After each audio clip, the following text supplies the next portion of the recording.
My name is Tapendra Meena, and I cracked UPSC Civil Services Examination 2019, and I got rank 725.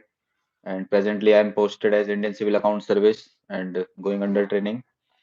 So I was called upon by the UPSC Times India for guidance for the aspirants of UPSC Civil Service Examination. So this was my introduction, as I've already told you, and I cracked this examination in my second attempt. And in first attempt, I reached to the interview, but could not get my name into the final list. And in second attempt, I managed to crack it. So I have some list of questions asked by aspirants. So I will be very brief in answering all. And once this session gets complete, जब मैं सारे answer कर दूंगा, तो उसके बाद आप लोग कमेंट सेक्शन में अपनी क्वेरीज पूछ सकते हैं. मैंने लाइव चैट भी ऑन कर दिया है, तो जस्ट इन केस आप लोग कमेंट करेंगे तो मैं उनका भी आपको क्वेरी का सॉल्यूशन बताने की ट्राई करूंगा. सो मैं मैं पहले मेरे बारे में थोड़ा और ब्रीफ बता देता हूँ एंड अपनी यूपीएससी जर्नी के बारे में. सो started in electronics and communication engineering from MBM Engineering College Jodhpur in 2017 batch, and then I started preparation for civil service examination, and in 2018 was my first attempt, and मैं interview तक गया था but somehow I could not get into the final list due to मतलब mains का score मेरा कम था, interview में कुछ खास स्कोर मिला नहीं. In 2019 I worked upon my all the drawbacks and all the loopholes. Mains में जो भी कमियां थी तो मैं उनको दूर किया and then I managed to crack it. So मैंने 2 अटेम्प्ट लिए थे यूपीएससी में क्रैक करने के लिए. फर्स्ट में इंटरव्यू था एंड सेकंड में I got into this service, Indian civil account service, and presently I am posted in Delhi only. तो प्रीलिम्स की स्ट्रेटेजी के बारे में मैं बता देता हूँ थोड़ा सा आपको. तो मोस्टली अपन उससे डरते हैं काफी, लाइक मैं खुद भी प्रीलिम्स में काफी बॉर्डर पे पास हुआ था, तो थोड़ा लगता है like prelims is a bit tough because 5 to 6 lakh candidates examination देते हैं एंड देन उसमें 10,000 के अप्रोक्सीमेटली क्वालिफाई करते हैं. देन फिर इंटरव्यू के लिए क्वालिफाई करते हैं 2,000. तो लाइक जो रेशियो है एंड जो परसेंटेज है सक्सेस का, वो प्रीलिम्स में सबसे टफेस्ट है. सो प्रीलिम्स में फर्स्ट ऑफ ऑल देखिए, आप यूपीएससी आपको सिलेबस दोनों का देती है एंड प्रीलिम्स के लिए भी एंड मेंस के लिए भी. सो आप प्लीज पहले तो सिलेबस को डाउनलोड कर लीजिए. सो प्रीलिम्स का सिलेबस अगर आप देखेंगे तो it is about 2 paper, GS1 and GS2. GS2 is CSAT, civil services aptitude test. तो एक तो सिविल सी सेट को प्लीज हल्के में ना लें. काफी बार कैंडिडेट्स अभी क्या 2019 से यूपीएससी ने पैटर्न काफी टफ कर दिया है सी सेट का. सो थोड़ा सा कई बार सी सेट में भी गड़बड़ होती है, तो आप प्लीज सी सेट पे भी फोकस रखें बराबर. तो I will be focusing more on GS1 part because CSAT is manageable अगर आप प्रैक्टिस करेंगे, बट GS1 इज समथिंग जिसके लिए आपको थोड़ा सा राइट स्ट्रेटेजी चाहिए होगी. I just got a message from channel, तो मैं बोल देता हूँ कि जो मेरा सेशन रहेगा वो not limited to 2022, but it will be like universal. Universal in the sense कि आप अगर 6 साल बाद भी एग्जाम देंगे तो स्ट्रेटेजी सेम रहेगी बिकॉज यूपीएससी का सिलेबस सेम है, नथिंग विल चेंज. ठीक है. So please don't limit your self कि मेरा जो ये सेशन है 2022 के लिए है या 23 के लिए है. जब भी आप प्रिपरेशन स्टार्ट करें, चाहे आप अभी क्लास 11th में हो, चाहे आप अभी क्लास 12th में हो, अ, चाहे आप अभी कॉलेज के फर्स्ट ईयर में हो या फाइनल ईयर में, या फिर आप कहीं सर्विस कर रहे हो, तो इन एनी केस जो मैं आपको बताऊंगा this will help you in any way. So prelims के लिए मैं बता रहा था कि GS1 पे मैं वापस आता हूँ. सो प्लीज आप पहले सिलेबस डाउनलोड कर लीजिए. GS1 का पूरा यूपीएससी की वेबसाइट पे अवेलेबल है. एंड एक तो प्रीलिम्स का सिलेबस डाउनलोड करिए एंड सेकंड मेंस का सिलेबस डाउनलोड कर लिए बिकॉज प्रीलिम्स का जो सिलेबस है वो थोड़ा नॉट स्पेसिफिकली मेंशन नहीं है उसमें. लाइक इतना लिखा हुआ है कि international relations and then current affairs, national importance, history, geography, तो थोड़ा काफी टिपिकल हो जाता है, थोड़ा टफ हो जाता है समझने के लिए. तो आप प्लीज मेंस का सिलेबस डाउनलोड करिए. मेंस का जो GS1 का सिलेबस है, GS2 का सिलेबस है, GS3 का सिलेबस है, तो आप उसको इंटीग्रेटेड रखिए प्रीलिम्स के सिलेबस के साथ. जो GS3 के अंदर इकोनॉमी है, तो इकोनॉमी के अंदर आपको पता है टॉपिक्स जैसे ग्रोथ है, बजट है, इंक्लूसिव डेवलपमेंट है, एग्रीकल्चर है, एंड इन्वेस्टमेंट मॉडल्स हैं. There are multiple issues in economy, macro economic stability, अगर आप एनवायरनमेंट में जाएँगे तो बायोडायवर्सिटी है, क्लाइमेट चेंज है, ग्लोबल वार्मिंग है। तो there are many topics directly mentioned in the mains syllabus of UPSC civil services examination. तो आप जो मेंस के सिलेबस को कवर करेंगे, वही सिलेबस आपको प्रीलिम्स के सिलेबस को कवर करने में हेल्प करेगा। सो आप प्रीलिम्स में यूँ नहीं कर सकते कि लाइक आप हिस्ट्री पढ़ने लग जाएँ एंड देन आप ज्योग्राफी पढ़ने लग जाएँ। आपको पता होना चाहिए कि आपका सिलेबस क्या है, बिकॉज़ जब सिलेबस आपको पता होगा तभी आप उसको अप्रोच कर पाएँगे। तो प्लीज़ मेंस का सिलेबस ज़रूर देखिए। मेंस के सिलेबस में डायरेक्टली सब कुछ मेंशन्ड है, जैसे कि मॉडर्न इंडिया के लिए उन्होंने मेंशन किया हुआ है कि middle of the 18th century से लेके national movement, then different phases of national movement, जहाँ पे वो कहना चाहते हैं कि moderates phase, extremist phase, revolutionary phase and Gandhian phase. तो इस तरीके से सब कुछ मेंशन मिल जाएगा आपको मेंस के सिलेबस में। तो मेंस के सिलेबस को मैं और थोड़ा एक्सप्लोर कर देता हूँ, जिससे आपको और हेल्प मिलेगी। तो एक यूपीएससी कुछ वेबसाइट्स हैं कोचिंग इंस्टीट्यूट्स की, I will not be able to name them, sorry, but please आप उन पे इतना टाइप कर देना इंटरनेट पे कि UPSC civil services examination main syllabus.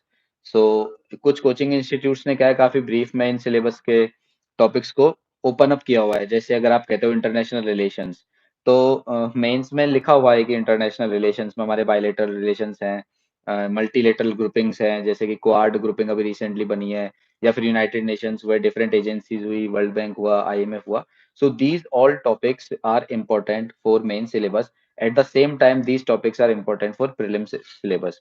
So prelims की जो बेस्ट स्ट्रेटेजी है वो यही है कि आप मेंस के सिलेबस को डाउनलोड करिए, उसको अच्छे से बिल्कुल अपनी टेबल पे सामने चिपका लीजिए और उसको अच्छे से रट लीजिए। सो आप उसको अच्छे से पढ़ेंगे तो आपका प्रीलिम्स का सिलेबस ऑटोमेटिकली कवर हो जाएगा। So you should not bother about that. So prelims में देखिए ऐसा है कि बेस आपका काफी स्ट्रांग होना चाहिए। सिलेबस का हमने आपको बता दिया है कि सिलेबस लाइक आपका मेंस का सिलेबस ही रहेगा। एंड आप बेस्ट जो है सिलेबस के बाद क्या करना है, पहले आप सिलेबस पढ़ लेंगे, देन आप प्रीवियस ईयर क्वेश्चन पेपर्स पढ़ेंगे। So first point syllabus, second point आप करेंगे प्रीवियस ईयर क्वेश्चंस का। तो आप अप्रोक्सीमेटली ले सकते हैं 2005 या 2009 से, जो भी रेंज आप लेना चाहे, 2006, 7, 8, वहां से लेके आप प्रीवियस ईयर क्वेश्चंस का एनालिसिस करिए। चाहे वो हिस्ट्री का सब्जेक्ट हो, चाहे वो ज्योग्राफी का सब्जेक्ट हो, चाहे वो इकोनॉमी हो। थोड़ा ये जरूर देखना कि इकोनॉमी का थोड़ा इश्यू जो है वो करंट अफेयर बेस पे चलता है। तो 2010 या 2012 से पहले अगर आप जाएंगे तो आप रियलाइज करेंगे कि वो उस टाइप जो क्वेश्चन पूछे जाते थे वो अब रेलेवेंट नहीं है आपके लिए, बिकॉज नाउ करंट अफेयर्स पे चलता है। लेकिन हिस्ट्री जो है, जैसे art and culture, medieval India and जो मॉडर्न इंडिया है, नेशनल मूवमेंट है, तो that will remain static for ever, उसमें कभी कुछ चेंज नहीं आ सकता। लाइक ऐसा नहीं है कि आज कुछ करंट अफेयर लाइक कुछ हुआ है, करंट इवेंट हुआ है तो उससे हिस्ट्री में चेंज आ जाएगा। हिस्ट्री इज हिस्ट्री, वो एस्टेब्लिश्ड है, वो चेंज नहीं हो सकती। सो आप प्रीवियस ईयर क्वेश्चंस पेपर को एनालिसिस करिए प्रीलिम्स में, and that will definitely help you in analysing all the pattern of the UPSC. देखिए there is no pattern in UPSC, I agree on that, but still there is some sort of pattern, like किस type से UPSC target करती है questions को। जैसे मैं एक brief में बताऊंगा, आर्ट एंड कल्चर जो है एंशिएंट इंडिया के अंदर हमारे सिलेबस में, तो उसमें 5 टॉपिक्स बड़े की टॉपिक्स हैं जो कि यूपीएससी के काफी फेवरेट माने जाते हैं।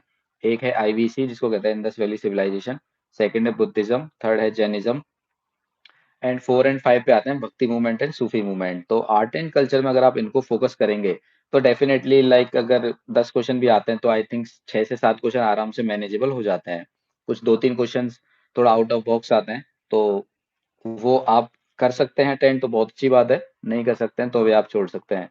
बिकॉज आपको पता है कि there are 100 question in prelims examination and 200 का पेपर होता है, and you don't have to solve 100 question and you don't have to get 200। आपको अप्रोक्सीमेटली टारगेट 120 का रखना है, 120 टू 130। तो you will definitely clear prelims अगर आप 120 का टारगेट रख के चलते हैं तो इस तरीके से आप प्रीलिम्स को अप्रोच करिए। फर्स्ट सिलेबस पढ़िए, second previous year questions paper को एनालाइज करिए, थर्ड आप ये है कि बेस अपना स्ट्रॉन्ग करिए। तो बेस के लिए मैं आपको बता देता हूँ कि मैनी टाइम्स मेरे पास काफी मैसेज आते हैं सोशल मीडिया पे कि सर एनसीईआरटी कौन सी क्लास से पढ़े हैं, एनसीईआरटी पढ़ना जरूरी है क्या नहीं है। See NCERT is very critical and it is very crucial for cracking civil services and specially mains के टाइम पे।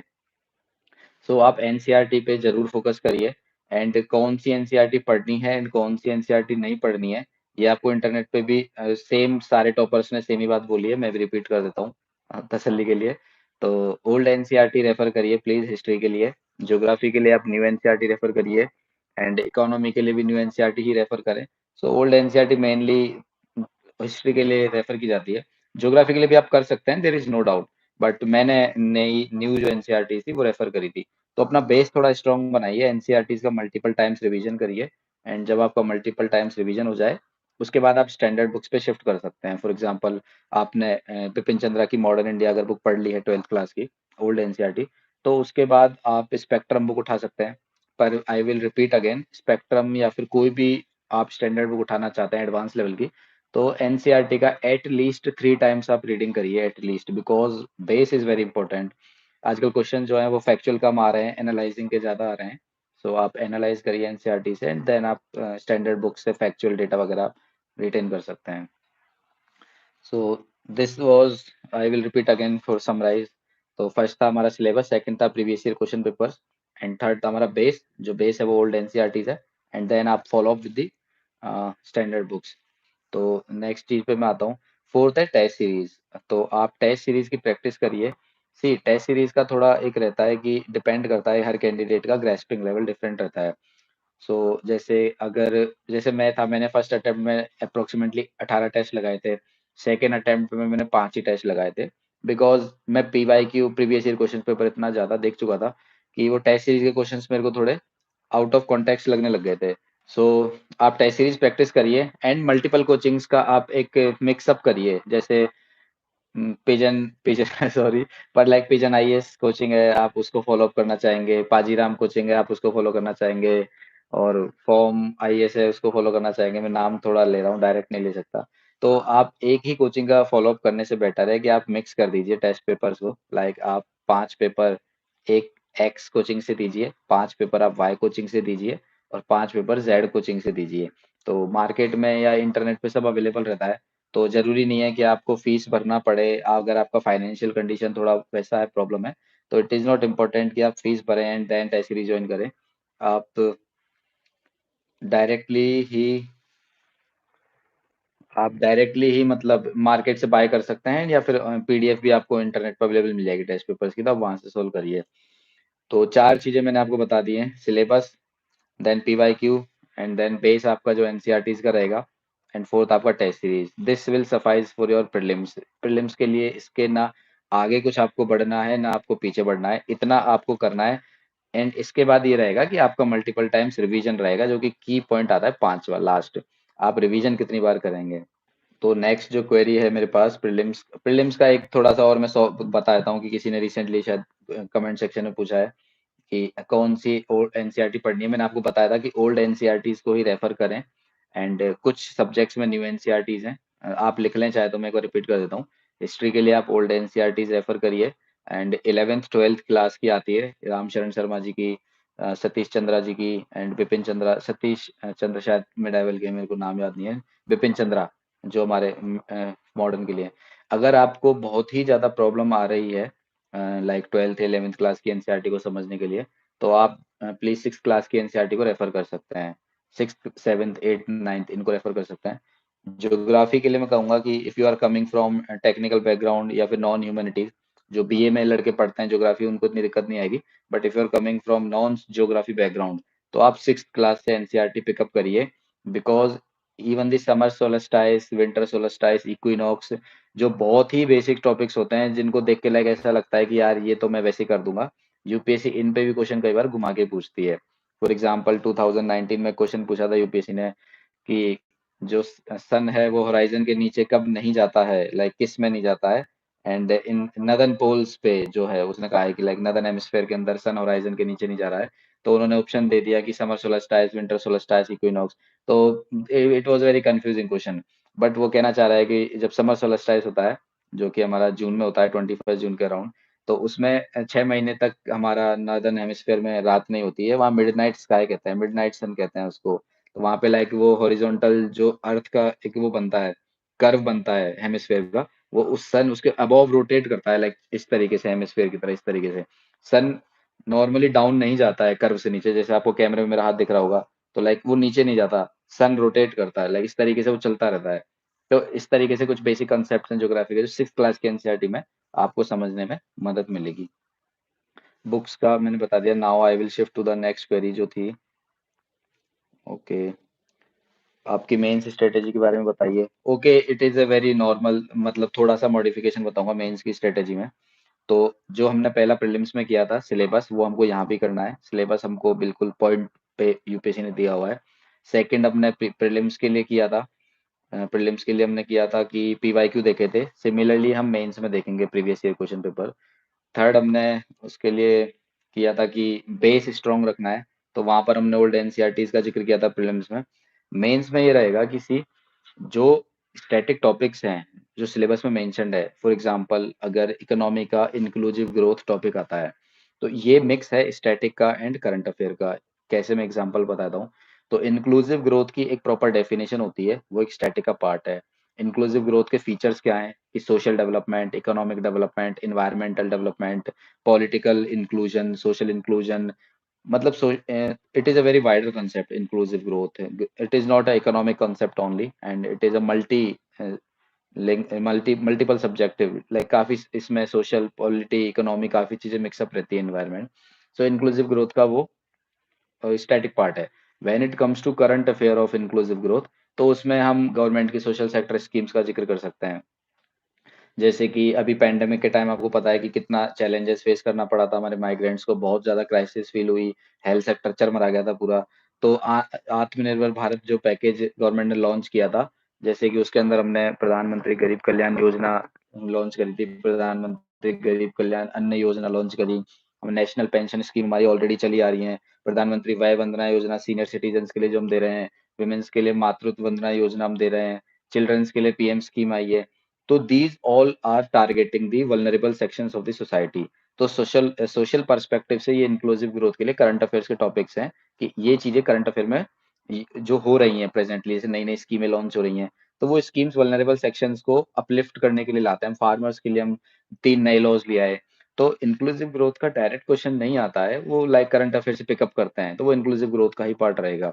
बट स्टैटिक में जैसे अगर आप हिस्ट्री में जाएंगे तो like middle of the 18th century, तो उस टाइम लाइक मुगलों का डिसइंटीग्रेशन चल रहा था, एंड यूरोपियंस जो थे, ब्रिटिश अपनी battle of Plassey and Buxar and इनसे अपना स्टैब्लिश कर रहा था rule, British East India company. तो these all are part of static part of history, तो इनके आपके पास नोट्स होने चाहिए मेंस के रिलेटेड। सो मेंस में हमारा सिलेबस आप देखेंगे, सेकंड आप उनके प्रीवियस ईयर क्वेश्चन पेपर देखेंगे, थर्ड आप उनका बेस स्ट्रॉन्ग करेंगे। बेस का मेरा मतलब है कि जो टॉपिक्स मेंशन है यूपीएससी के सिलेबस में, आप डायरेक्ट उसका नोट्स बनाएंगे। प्लीज इस चीज को एक बार और मैं रिपीट कर रहा हूँ, इस चीज को आप कान खोल के सुन लीजिए कि जो मेंस के सिलेबस मेंशन्ड है टॉपिक्स, उनके स्टैटिक के नोट्स बना लीजिए, short and crisp notes. For example communalism, regionalism and secularism, तो इन पे आपके पास नोट्स होने चाहिए। मतलब इसमें कुछ करंट अफेयर का ज्यादा नहीं होगा यूज, इसमें थोड़ा स्टैटिक पार्ट है। लाइक कम्युनलिज्म की एक बेसिक डेफिनेशन की strong allegiance towards one community and being hostile towards another community, तो डिफरेंट लेवल्स हो सकता है कम्युनलिज्म का। रीजनलिज्म में आप सेम कर दो, strong allegiance towards the regional interest than the national interest. तो इस तरीके से आप रीजनलिज्म की एक डेफिनेशन तैयार करिए, फिर आप उसका static part complete body prepare करिए, कंक्लूजन आप कर सकते हैं। करंट अफेयर के मेंस पे आता हूँ मैं, सॉरी मेंस के करंट अफेयर पे आता हूँ। मेंस का स्टैटिक हमने देखा कि कैसे हमको शॉर्ट नोट्स बनाने हैं हर टॉपिक पे। तो मेंस का जो करंट अफेयर इशू है, तो उसी कंपाइलेशन आता है एवरी ईयर मैगजीन्स का मेंस के टाइम। तो मैंने रेफर किया था विजन आईएएस का मेंस 365 उस time. So I think it is quite good, मतलब थोड़ा अच्छा कंपाइलेशन देते हैं वो करंट अफेयर के लिए। होता कुछ नहीं, 12 महीने की मैगजीन को कंपाइल कर देते हैं शॉर्ट फॉर्म में मेंस पर्सपेक्टिव से। आप चाहें तो किसी भी कोचिंग इंस्टीट्यूट का कोर्स ज्वाइन कर सकते हैं अगर आपको लगे। Otherwise I think in mains examination it is not about coaching institute, it is about your self preparation and about writing practice. Mains में थर्ड हमने बेस बनाया। फोर्थ हमारा रहेगा वही जो टेस्ट सीरीज हमने वहां बात करी थी प्रीलिम्स में, वहां पे हम ओएमआर वाले टेस्ट सीरीज प्रैक्टिस कर रहे थे। यहाँ पर आपको राइटिंग प्रैक्टिस करनी है, आपको कंटिन्यूअसली जितना हो सके मैक्सिमम राइटिंग करेंगे। तो अनुदीप सर ने जो 2017 बैच के टॉपर थे हमारे सीनियर, उन्होंने काफी एक अच्छी स्टोरी भी सुनाई थी, जो कि आपने काफी एस्पिरेंट शो में भी देखी होगी, कि दो टीम बनाई गई थी। एक टीम को बोला गया था कि आप अपना एक घड़ा बेस्ट से बेस्ट बनाइए, एक पोर्ट बनाना है। सेकंड टीम को कहा गया है कि आपको 10,000 पोर्ट बनाने हैं। तो जो बेस्ट पोर्ट बनाने वाली टीम थी, वो बेस्ट के कारण बार बार उसी पे ही काम करते रहे, वो बेस्ट कभी बना नहीं पाए। तो लाइक उनका नॉर्मल बना, बट सेकंड टीम जिसने 10,000 बनाए, तो 10,000 तक आते-आते उनका जो 10,000वां जो पोर्ट था वो एकदम परफेक्ट हो गया था। Because in every port making उन्होंने लूप होल्स जो देखे, उसको नेक्स्ट पोर्ट मेकिंग में इम्प्रूव किया। सिमिलरली मेंस एग्जामिनेशन में आप ये नहीं सोच सकते कि आप डायरेक्ट मेंस एग्जाम में जाके आंसर लिख देंगे बेस्ट से बेस्ट, ऐसा नहीं हो सकता, कभी नहीं हो सकता। आपको मेंस एग्जामिनेशन से पहले ही प्रैक्टिस करनी होगी। एंड जो बच्चे 2022 में दे रहे हैं, 2023 में दे रहे हैं, उनके लिए मैं रिकमेंड करूंगा कि आंसर राइटिंग प्रैक्टिस आप तब स्टार्ट कर सकते हैं जब आपका बेस स्ट्रांग हो चुका है, जब आपको चीजें याद होने लग गई हैं। फॉर 2024, 25, 26, 27, या यू कहो, मेरा कहने का मतलब है कि जिनके 3, 4 साल, 5 साल बाद यूपीएससी है, वो भी राइटिंग प्रैक्टिस में ना जाएं। जिनका इमीडिएट 2022 में है, वो प्लीज राइटिंग प्रैक्टिस जरूर करें। तो राइटिंग प्रैक्टिस से आपको एक तो स्पीड बन जाएगी, क्योंकि पेपर कंप्लीट करना ही अपने आप में एक चैलेंज है। एंड तो मेंस का आई थिंक इस तरीके से आप स्ट्रेटेजी फॉलो कर सकते हैं। और अगर आपकी कोई क्वेरीज है मेंस से रिलेटेड, तो आप काइंडली कमेंट सेक्शन में भी पूछ सकते हैं, I will try to reply them. Sir GS23 के सोर्स बताइए। पूजा, ओके, मैं मेंस के एक बार थोड़ा सा और ब्रीफ में आपको हेल्प कर देता हूँ GS23 का। हाँ, GS2 में सी फॉर स्टैटिक पार्ट आप लक्ष्मीकांत को रेफर करिए, लक्ष्मीकांत से स्टैटिक पार्ट पिकअप करिए। जैसे कि पोस्ट ऑफ, जैसे हमारे सिलेबस में दिया हुआ है, constitutional post, constitutional bodies, basic structure, federalism. So these all are the essential features of our constitution. Though historical जो हिस्टोरिकल अंडरपिनिंग्स हुई हैं, ये सारा की टर्म्स मेंशन्ड है यूपीएससी के सिलेबस में। एंड आप देखेंगे लक्ष्मीकांत के अंदर डायरेक्टली ये चैप्टर्स दिए हुए हैं, तो स्टैटिक पार्ट आप वहां से कवर करिए। करंट अफेयर्स का जो है GS2 के लिए, वो आप किसी भी, एक तो आपको देखो न्यूज़पेपर फॉलो करना है रेगुलर में। Newspaper is very important for current affairs. तो न्यूज़पेपर आप फॉलो करेंगे तो एक तो आपका वहां से शॉर्ट नोट्स बना सकते हैं आप करंट अफेयर्स पे। देन मैंने आपको बताया था कि लाइक एवरी ईयर कंपाइलेशन आता है मेंस एग्जाम से पहले कोचिंग मटेरियल्स का, तो आप उसको रेफर करिए मेंस पर्सपेक्टिव से। सो वहां से आपको हेल्प मिल जाएगा। So I think UPSC Times India Instagram पे चैनल है, एंड यूपीएससी टाइम्स इंडिया का यूट्यूब पे भी चैनल है। तो मतलब the platform through which I am interacting with you guys. So इन लोगों ने भी काफी मटेरियल रिलेटेड पोस्ट किया हुआ है, तो आप इनका भी एक बार चेक कर लीजिए। अगर आपको अच्छा लगे तो आप प्लीज फॉलो कर सकते हैं उनका जो भी मटेरियल है। मैं किसी का प्रमोशन प्रमोशन नहीं करता, मैं तो यूपीएससी से दूर हूँ, मेरा कुछ है नहीं। न्यूज़पेपर काइंडली बहुत इंपॉर्टेंट है, ध्यान रखना। न्यूज़पेपर बिल्कुल आप स्किप ना करें। न्यूज़पेपर को अगर आप पढ़ेंगे तो आपका मैगजीन पढ़ना और आसान हो जाएगा। जो भी आप करंट अफेयर मैगजीन पढ़ते हैं, चाहे आप मंथली पढ़ रहे हैं, चाहे कंपाइलेशन पढ़ रहे हैं पूरे साल का, ठीक है। तो GS2 का मैंने सोर्स बता दिया आपको। करंट अफेयर के लिए आपको मैगजीन्स और न्यूज़पेपर फॉलो करना है। एंड ARC की रिपोर्ट्स फॉलो करिए प्लीज, सेकंड ARC की रिपोर्ट्स। एंड GS3 के अंदर मैं ओके फटाफट फटाफट से सेक्शन वाइज बताता हूँ। For economy it is completely like 80% current affairs and 20% आपके जो नोट्स हैं, वो आप श्री राम IAS के नोट्स आते हैं इकोनॉमी, वहां से रेफर कर सकते हैं। वहां आपको डायरेक्ट क्वेश्चन स्टैटिक पार्ट का सीधा सॉल्यूशन मिल जाएगा। सेकंड कम्स नाउ जो एनवायरनमेंट पार्ट है। एनवायरनमेंट में शंकर IAS को फॉलो करिए, बहुत अच्छी बुक है। स्टैटिक पार्ट वहां से प्रिपेयर करिए। And current affair newspaper and magazine से पढ़िए। Then third come science and technology. Hindu के अंदर संडे को साइंस एंड टेक्नोलॉजी का कॉलम आता है, वहां से अगर आपको कुछ इंपॉर्टेंट लगता है तो प्लीज वहां से पिकअप करिए। एंड साइंस एंड टेक्नोलॉजी का आई डोंट थिंक कुछ स्टैटिक सोर्स इतना कुछ खास अवेलेबल है। जो मैगजीन्स आती हैं उसमें जो साइंस एंड टेक्नोलॉजी के टॉपिक्स हैं, वो डायरेक्टली यूपीएससी कई बार पिकअप करती है। तो आप कोई सी भी मैगजीन मंथली पढ़ते रहिए करंट अफेयर, वहां से आपका साइंस एंड टेक कवर हो जाएगा। मैं एटलीस्ट वहीं से पढ़ता था। So environment, science and technology, disaster management and internal security, ये मैंने मैगजीन से ही कवर किए थे, कहीं किसी बुक से रेफर नहीं किया। And I think it is a quite good, these all magazines are quite good, जो ये कवर कर देंगी।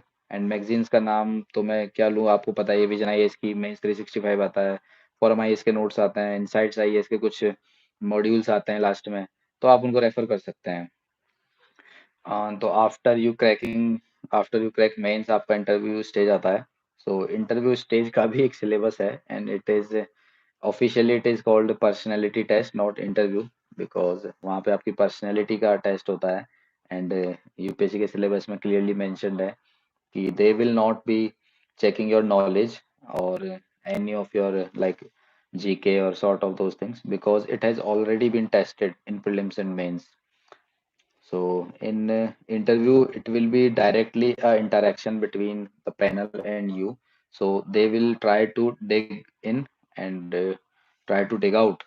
योर ओपिनियंस, जो भी आपके ओपिनियंस हैं किसी भी टॉपिक्स के, आपकी क्या ओपिनियंस रखते हैं इंटरनेशनल रिलेशंस में, आप कैसे इंडिया की फॉरेन पॉलिसी को देखते हैं, कैसे आप इंडिया के सोशल इश्यूज को, नेशनल इश्यूज को किस तरीके से आप अप्रोच करते हैं, कोई भी चैलेंज जो एडमिनिस्ट्रेशन के दौरान फेस करने को मिल सकता है, उसको आप कैसे हैंडल करेंगे, तो वो हाइपोथेटिकल सिचुएशंस में आपको डालने की कोशिश करेंगे। सो आई थिंक इंटरव्यू उस तरीके से होता है। सो इंटरव्यू का भी ये है कि जब आप इंटरव्यू स्टेज में आएंगे तो आप मॉक इंटरव्यूज प्रैक्टिस कर सकते हैं। So 5 to 6 mock interviews are sufficient. And most important thing in interview is your DAF, detailed application form. तो मेंस एग्जामिनेशन क्रैक करने के बाद आपसे एक डिटेल्ड एप्लीकेशन फॉर्म भरवाया जाता है। वहाँ पर आपकी सारी बेसिक बायोडेटा होता है, आपका नाम, आपका एड्रेस, फादर्स मदर्स नेम, आपका विलेज का नाम, आपकी hobbies, interest, everything about your complete biodata is with the panel. So personality test में एक तो आपका डेफ बहुत इंपॉर्टेंट है। जब आप डेफ करेंगे तो डेफ को इस तरीके से भरिए कि आप उसको ढंग से प्रिपेयर कर पाएं। एंड डेफ को प्रिपेयर करने के बाद आप करंट अफेयर को साथ पैरेलल लेते हुए चलेंगे। So current affair has been always crucial in UPSC from prelims stage to interview stage. तो इंटरव्यू में दो पार्ट में, मैंने बता दिया दो ही पार्ट हैं, one is DAF and second is current affair. And DAF के अंदर ही आपका ऑप्शनल सब्जेक्ट भी मेंशन होता है, तो प्लीज ऑप्शनल को ब्रश अप करके जाएं, आजकल ऑप्शनल काफी पूछते हैं यूपीएससी में। And don't take your graduation और पोस्ट ग्रेजुएशन और any higher degree as light, please don't take. UPSC बहुत पूछती है आजकल इंटरव्यू के अंदर आपका ग्रेजुएशन। तो मैंने इलेक्ट्रॉनिक्स एंड कम्युनिकेशन से ग्रेजुएट किया था 2017 में। सो मेरा 50% इलेक्ट्रॉनिक्स एंड कम्युनिकेशन पे चला था एंड अदर 50% चिल्ड्रंस राइट्स पे चला था, क्योंकि मैंने चाइल्ड राइट्स में काम किया है। तो जो भी आपका एक्सपीरियंस होगा आप फॉर्म में फिल करेंगे तो वो वहाँ पूछेंगे आपसे। सो इंटरव्यू स्टेज का मैंने बताया कि डेफ में आपका एक तो ऑप्शनल सब्जेक्ट मेंशन्ड है, आपकी hobbies interest all things are mentioned, आपका ग्रेजुएशन बहुत इंपॉर्टेंट है, तो ग्रेजुएशन को आगे में ना लें, ग्रेजुएशन को अच्छे से प्रिपेयर करें। आपका कोई वर्क एक्सपीरियंस रहा हो पहले, या आप प्राइवेट सेक्टर से आए हैं, आप गवर्नमेंट सेक्टर से आए हैं, मे बी आप अनएम्प्लॉयड आए हैं, फ्रेशर आए हैं, तो वो सब चीज को देखते हुए ही क्वेश्चन पूछते हैं। एंड इंटरव्यू में बिल्कुल वो ज्यादा ग्रिल नहीं करते। एंड रेयर केस में ग्रिल करते हैं जब मतलब कोई कैंडिडेट कुछ ज्यादा लाइक कुछ बात हो जाए, वहाँ पे कुछ ब्लेंडर हो जाए, कैंडिडेट रूड हो जाए वहाँ पर, तभी होता है। Otherwise interview is the best stage of the civil service examination. So interview, I think we can explore more on interview when you people reach to the interview. And I have a Telegram channel also, तो मैं वहाँ पे interview group भी चलाया था पहले। अभी recently मैं नहीं हूँ, वो ग्रुप छोड़ दिया है मैंने। सो यू डोंट वरी, जब आप मेंस क्रैक करके वहां तक आएंगे तो we will guide you further on that also interview पे। सो इंटरव्यू का आप लोड मत लीजिए, आप प्रीलिम्स और मेंस में अच्छे से मेहनत करिए, इंटरव्यू भी हो जाएगा आराम से। हमारी जो नेक्स्ट क्वेरी आई हुई है, यूपीएससी की तैयारी की शुरुआत कैसे और कब की? सी मैं 2017 में ग्रेजुएट हुआ था इलेक्ट्रॉनिक्स एंड कम्युनिकेशन से, जून में। मैंने जुलाई में थोड़ा रेस्ट लिया था, लाइक 4 साल की ग्रेजुएशन थी। मैंने अगस्त से प्रिपरेशन स्टार्ट की थी, 2017 के अगस्त मंथ से मैंने प्रिपरेशन स्टार्ट की थी। मन मेरा कॉलेज टाइम से ही बन गया था कि like I want to give this examination. And मतलब मैं तो प्राइवेट सेक्टर जॉब्स के लिए प्लेसमेंट में भी नहीं बैठा था, like I was eligible but मैं नहीं बैठा। मेरे को मन बन गया था क्योंकि मेरे फादर एक्चुअली पुलिस सर्विसेज में है, तो he is retired now from the police services. तो मेरे को वहां से थोड़ा मोटिवेशन मिला कि सिविल सर्विस। अगस्त में मैंने प्रिपरेशन स्टार्ट करी 17 में। एंड 2018 में मैंने मेरा पहला अटेम्प्ट दिया था, जून में प्रीलिम्स हुआ था। एंड मेरा प्रीलिम्स निकल गया था, मेंस भी क्रैक किया था, बट मेंस में स्कोर इतना अच्छा नहीं रहा था। सो फाइनल लिस्ट में मेरा नाम नहीं आ पाया था। देन 2019 में आई वर्कड अगेन एंड सारे लूप होल्स पे, तो उससे यूपीएससी मेरा निकल गया था। सो मेरा प्रिपरेशन जो था वो कॉलेज के बाद ही स्टार्ट हुआ था। तो आजकल मैं देखता हूँ काफी मेरे पास इंस्टाग्राम पे मैसेजेस आते हैं या फिर सोशल मीडिया पे आ जाते हैं कि सर मैं 12th में हूँ, सर मैं 10th में हूँ या फर्स्ट ईयर में हूँ, यूपीएससी का प्रिपरेशन कैसे करूँ? सी काइंडली प्लीज, अभी आपकी एज 10th में 12th में फर्स्ट ईयर में यूपीएससी की नहीं है, आप ग्रेजुएशन को अच्छे से करिए। होता है कि यूपीएससी में हम इतना ज्यादा फोकस कर देते हैं, इतना ज्यादा हाइप बना देते हैं कि ग्रेजुएशन को हल्के में ले लेते हैं। तो ग्रेजुएशन अगर अच्छे से नहीं कर पाओगे तो यूपीएससी के इंटरव्यू स्टेज में बड़ी प्रॉब्लम क्रिएट होगी और आपका बेस जो है वो वीक रह जाएगा। अगर आप सिविल इंजीनियरिंग से आते हैं, आप इलेक्ट्रॉनिक्स इंजीनियरिंग से आते हैं, आप सोशियोलॉजी के कोई एमए की हुई है, आपने कुछ भी सब्जेक्ट में आपने किया हो और वही आप ऑप्शनल लेते हैं मेंस में, तो अगर आपका वहाँ से बेस स्ट्रांग नहीं रहा तो आपको बड़ी दिक्कत आएगी यूपीएससी के एग्जाम में। सो काइंडली ग्रेजुएशन को थोड़ा अच्छे से लीजिए। And in my opinion final जो ईयर होती है यूपीएससी की,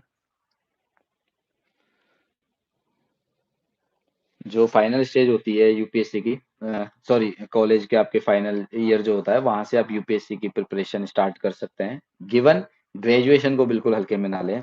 किसी कैंडिडेट ने भी पूछा है कि आपको ज्योग्राफी और हिस्ट्री की ऑलरेडी नॉलेज थी? नहीं सर, मेरे को ऑलरेडी नॉलेज नहीं थी। मैं इंजीनियरिंग बैकग्राउंड से आया था तो मुझे हिस्ट्री ज्योग्राफी नहीं आती थी। बट मैंने अगस्त 2017 में कॉलेज कंप्लीट होने के बाद प्रिपरेशन स्टार्ट करी थी। एंड मैं डेली पढ़ता था, तो लाइक 7 से 8 घंटे डेली देता था मैं। सो सी 7 to 8 hours is not the matter. आप 14 घंटे पढ़ लो, आप 7 8 घंटे पढ़ लो, मैटर करता है आपको एवरी डे पढ़ना है। Every day, each and every day. तो ये यूपीएससी को मैराथन कहते हैं, स्प्रिंट नहीं कहते। सो मैं इसको मैराथन एंड स्प्रिंट का मिक्स कहता हूँ। उसका एग्जांपल लाइक कैसे मैं बोलना चाह रहा हूँ।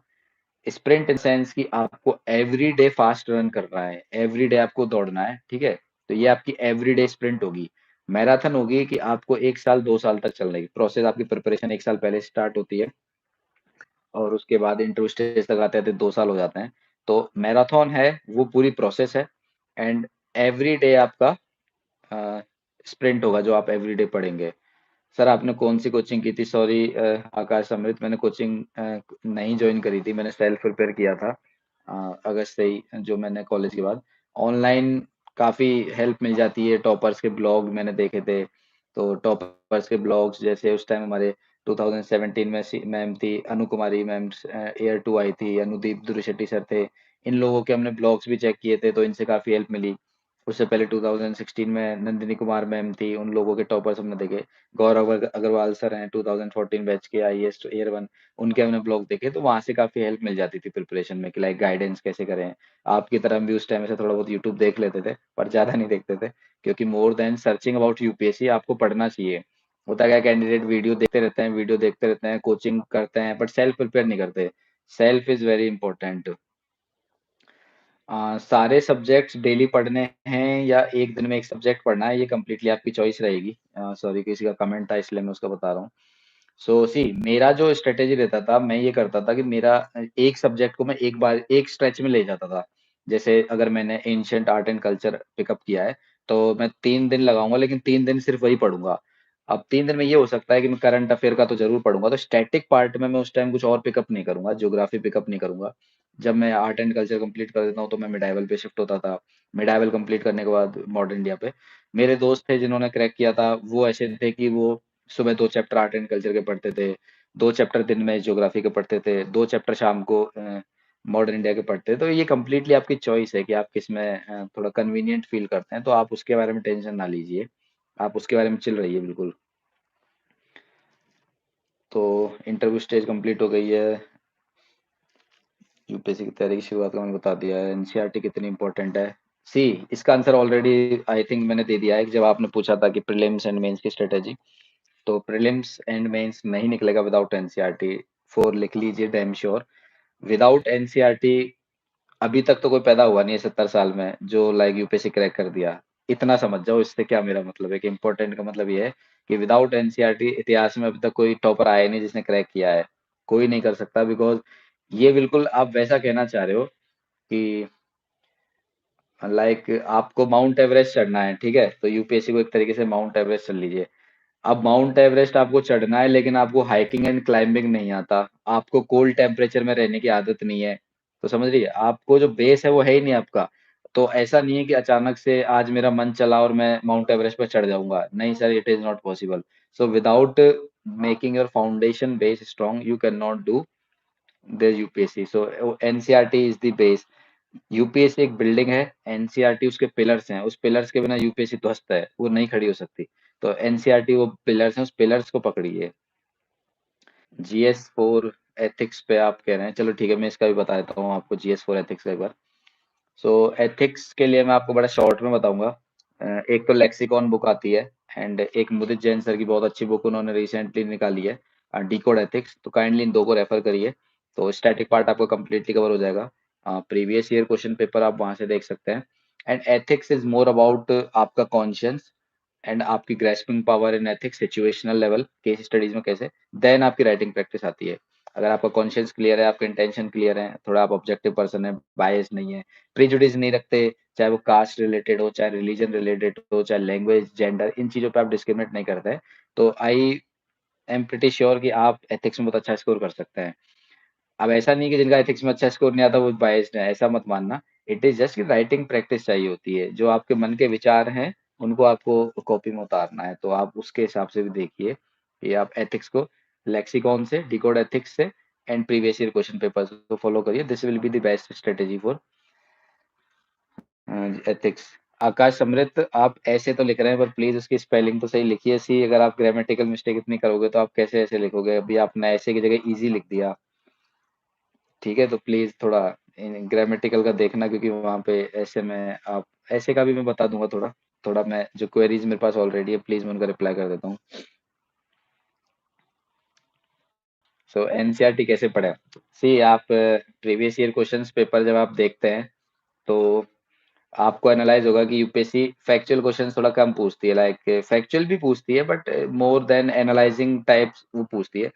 And I will be very concise in this. UPSC के एग्जाम में जीके सिलेबस में नहीं आता। यूपीएससी के एग्जाम में सिलेबस है GS. GS stand for general studies. आप किसी भी एग्जाम में अपियर करेंगे, वहां पर आपका सिलेबस होता है जनरल नॉलेज।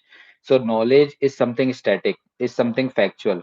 तो knowledge is something which targets what and when, क्या एंड कब, समझ रही है? आप फैक्चुअल पे टारगेट करता है।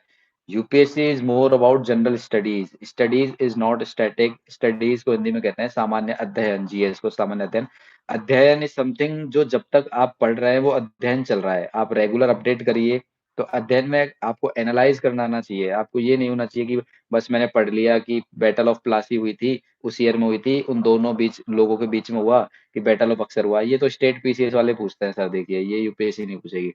आपको एनालाइज आना चाहिए कि बैटल ऑफ प्लासी क्यों हुई, उसके कॉन्सिक्वेंसेस क्या थे, एंड लेटर कैसे इम्पैक्ट किया उसने ब्रिटिश रूल एस्टेब्लिश करने में, कंपनी रूल एस्टेब्लिश करने में। जैसे 65 से 72 का जो डबल गवर्नमेंट एस्टेब्लिश हुआ था, जो रॉबर्ट क्लाइव और इन्होंने किया था, बाद में वारेन हेस्टिंग्स ने एंड किया था।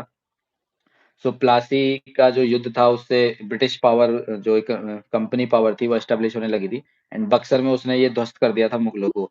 बक्सर ने ये चीज डिसाइड नहीं की थी कि कंपनी रूल करेगी। बक्सर के युद्ध ने ये डिसाइड किया था कि मुगल्स तो रूल नहीं करेंगे। सिमिलरली काफी फेमस बोला जाता है पानीपत के युद्ध के लिए।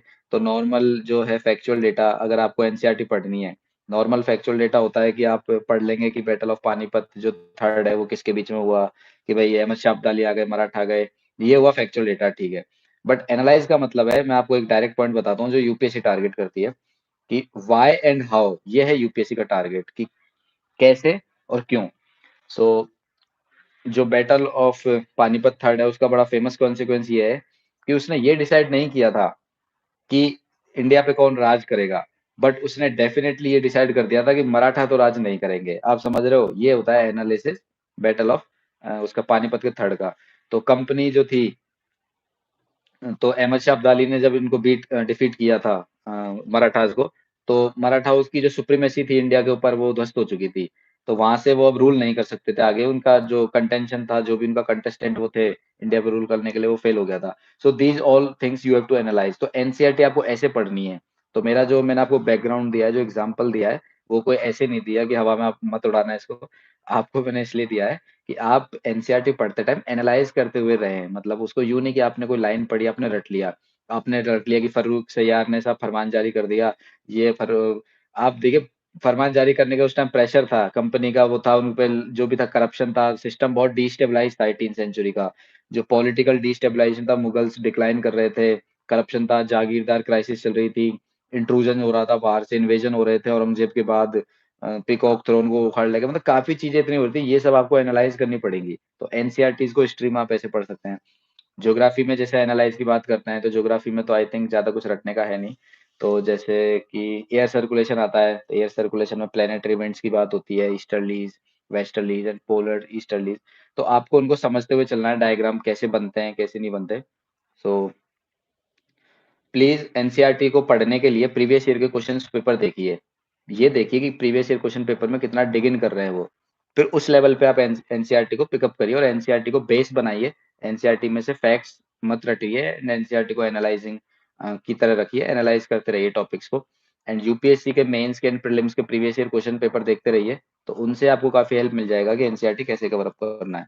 तो वाई एंड हाउ, अगर ये आपने दिमाग में सेट कर लिया, मैं समरी दे रहा हूँ आपको पूरे पॉइंट की, कि how to approach NCERT, why and how, अगर ये आपने पकड़ लिया एनसीईआरटी में कि क्यों और कैसे, तो आपकी एनसीईआरटी पे सर फाउंडेशन बन जाएगी। व्हाट एंड व्हेन ये करके चले तो स्टेट पीसीएस वाला मामला है, फिर वो यूपी पीसीएस, आरपीएससी और झारखंड पीसीएस। अब यूपीएससी की स्ट्रेटेजी दे रहा हूँ मैं तो आपको, इसको उसमें स्टेट पीसीएस में मत करना, ठीक है। तो व्हाट एंड वाई का मैंने आपको बता दिया। आपने करंट अफेयर्स की तैयारी कैसे की? बिल्कुल सर, दो ही सोर्सेज है करंट अफेयर्स के लिए, one is newspaper and second is current affair magazine. So मैंने हिंदू न्यूज़पेपर फॉलो किया था। At the same time parallelly मैं एक्सप्रेस भी पढ़ लेता था, अगर कभी हिंदू नहीं आता था तो ऐसा एक्सप्रेस भी बहुत अच्छा न्यूज़पेपर है। आप the Hindu and the Indian express, इनमें से फॉलो करिए कोई सा भी, दोनों बेस्ट है। मैंने इंटरव्यू स्टेज पे एक्सप्रेस भी पढ़ा है, हिंदू भी पढ़ा है, सो आई नो दोनों अच्छे हैं, तो आप बिल्कुल भी अनबायस्ड होके चूज करिए। एंड सेकंड सोर्स है करंट अफेयर का magazine. So I will be very honest, मैं मंथली मैगजीन नहीं पढ़ता था। तो प्रीलिम्स स्टेज में मैंने पीटी 365 पढ़ी थी, मेंस स्टेज पे मैंने मेंस 365 पढ़ी थी। It is like a compilation of 12 months magazine. So आपकी चॉइस है, आप मंथली मैगजीन पढ़ लीजिए, आप पूरे साल की पढ़ लीजिए, ये आपकी कंप्लीटली चॉइस है। तो ये है। न्यूज़पेपर कहाँ से स्टार्ट करूं बॉस? न्यूज़पेपर आप पेज वन से स्टार्ट करेंगे, समझ रहे हैं आप? जो हेडलाइन होती है फ्रंट पेज पे, जो फ्रंट पेज की हेडलाइन है, वहां से स्टार्ट करना है न्यूज़पेपर आपको। तो कहाँ से स्टार्ट करूँ न्यूज़पेपर, ये थोड़ा काफी वेग क्वेश्चन था आपका, but sorry, I am not being rude. Front page से पढ़िए। हाँ, मैं ये बता देता हूँ कि आपको कैसे अप्रोच करना है न्यूज़पेपर को। मेंस का सिलेबस ओपन अप करना, मेंस के सिलेबस में सारे की टर्म्स मेंशन्ड है, तो मेंस के सिलेबस को अच्छे से रट लीजिए। वो की टर्म्स अगर न्यूज़पेपर में मैच हो रहे हैं तो प्लीज उसको जरूर पढ़िए। फॉर एग्जांपल कैबिनेट, कैबिनेट अगर टर्म यूज हो गई है हिंदू में, तो डेफिनेटली आप उसको पढ़िए। Scheme, social sector, agriculture, growth और financial like fiscal deficit, science and technology का कोई टॉपिक आ रहा है, climate change, global warming, social issues, अगर ये टॉपिक्स वहां दिख रहे हैं न्यूज़पेपर में तो डेफिनेटली पिकअप करिए। सो मैं ये तो पूरा नहीं बता पाऊंगा कि क्या पढ़ना है न्यूज़पेपर में, पर मैं आपको एलिमिनेशन बताता हूँ। पॉलिटिकल न्यूज को अवॉइड कर दीजिए। जो भी एक्स नेता ने वाई नेता के लिए कुछ कमेंट कर दिया, वाई नेता ने जेड नेता के लिए कुछ कह दिया, फलाना ठिकाना, पॉलिटिकल पार्टी में चेंज, हियर वो सब कुछ नहीं। एथिक्स का रूल नंबर वन, जीएस 4 का, पॉलिटिकल न्यूट्रलिटी चाहिए सिविल सर्वेंट में। तो पॉलिटिकल न्यूट्रलिटी जब भी आएगी जब अखबार में ये सबको हटा देना। सर योजना कुरुक्षेत्र आपकी कंप्लीटली चॉइस है, मैं फॉलो नहीं करता था। आकाश समृत मैं फॉलो नहीं करता था, ये आपकी कंप्लीट चॉइस है। सो मैं तो न्यूज़पेपर प्लस जो आपकी ईयरली मैगजीन आती है वो पढ़ता था। एंड बस ये रहेगा करंट अफेयर का। मैंने सर 2019 में दिया था, इस साल मैंने नहीं दिया, सो काइंडली आप उस पे मत जाइए। मैं ऑलरेडी सर्विस ज्वाइन कर चुका हूँ, तो मैं मार्क्स वगैरह तो मुझे भी याद नहीं होंगे, अब कितना है, पुरानी मार्कशीट खोलनी पड़ेगी। न्यूज़पेपर देखिए आप, अब हिंदू और एक्सप्रेस तो यार इंग्लिश में ही आते हैं, तो उसका कोई कन्वर्जन तो मिलने से रहा। बाकी आप हिंदी का न्यूज़पेपर नहीं मिल रहा है अगर आपको कोई अच्छा, तो आप मैगजीन फॉलो कर लीजिए।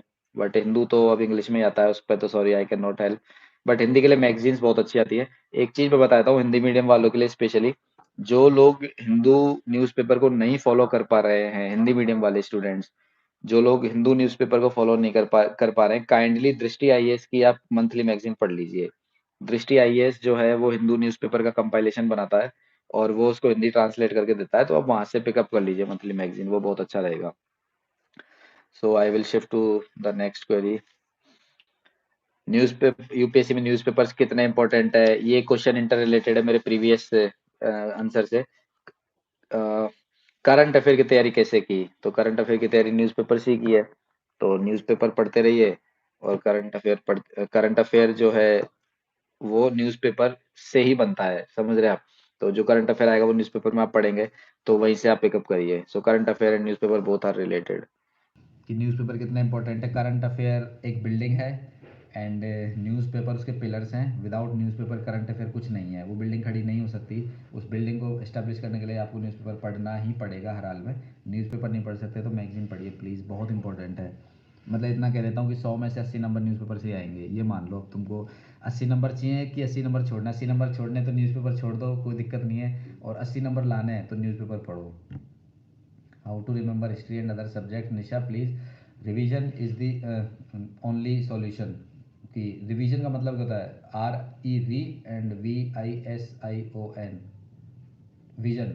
तो विजन मतलब देखना, दृष्टि, अपनी आंखों से देखना है आपको सब्जेक्ट्स को। री का मतलब है रिपीटेशन। तो बार बार देखते रहिए उसको। द हिस्ट्री का आपको कोई टॉपिक याद नहीं हो रहा तो बार बार देखिए। रिवीजन का मतलब ये होता है कि रीविजन, बार बार विजन करना उसका। तो विजन करने का मतलब बार बार देखते रहिए, चेक करते रहिए। तो कैसे याद होगा? लिख के करिए। आप उसके शॉर्ट नोट्स बना लीजिए, आप डायग्राम बना लीजिए, फ्लो चार्ट बना लीजिए, रिवीजन करिए। याद तो आपको करना पड़ेगा, याद के बिना तो काम चलेगा नहीं सर। यूपीएससी में याद करने का भी एक लॉजिक है। सर आप डेली का डेली रिवीजन करते थे क्या? नहीं, मैं डेली रिवीजन नहीं करता था। मेरे को ऐसा होता था कि मैं एक बार पढ़ता हूँ, स्लो रीडिंग करता हूँ। सो मेरा ऐसा होता है कि एक टॉपिक को जब मैं पढ़ रहा हूँ तो उसी टाइम उसकी 3 रीडिंग कर देता हूँ मैं।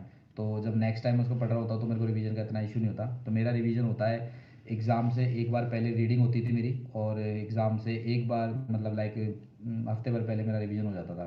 तो I was not one of them जो रोज़ रिवीजन कर रहे हैं, वीकली रिवीजन कर रहे हैं। प्लीज़ अपनी अपनी स्ट्रेटेजी थोड़ी ऑल्टर करिए, मॉडिफाई करिए। मेरी ये थी कि मैं रेगुलर रिवीजन नहीं करता था। मैं तो जो पढ़ता था उसको पढ़ते टाइम बड़ा स्लो ग्रेस्प करता था। लाइक मेरे को एंशिएंट इंडिया पढ़ना है, अगर मैं इंडस वैली सिविलाइजेशन पढ़ रहा हूँ तो हो सकता है रिवीजन वाला कैंडिडेट 1 घंटे में रीड कर देगा और अगले 3 घंटे बाद रिवीजन कर लेगा। मेरे को तो उसी टाइम 2 से 3 घंटे लगेंगे इंडस वैली सिविलाइजेशन पढ़ने में। सो मेरे को टाइम लगता था, इसलिए मेरे को मल्टीपल रिवीजन्स की जरूरत नहीं पड़ती थी, क्योंकि एक बार में ही मैं बहुत स्लो पढ़ता था उसको, लिख लिख के याद करता था, फ्लो चार्ट बनाता था, मैप पे लोकेशंस बनाना, इस तरह की चीज़ों से थोड़ा हो जाता है। मैंने कौन से न्यूज़पेपर्स फॉलो किए? हिंदू एंड एक्सप्रेस मैंने उठाया था इंटरव्यू के दौरान, ठीक है। उसके बाद नेक्स्ट क्वेश्चन है, न्यूज़पेपर कैसे पढ़ें? चलो वो आपकी क्वेरी आएगी, न्यूज़पेपर कैसे पढ़ें।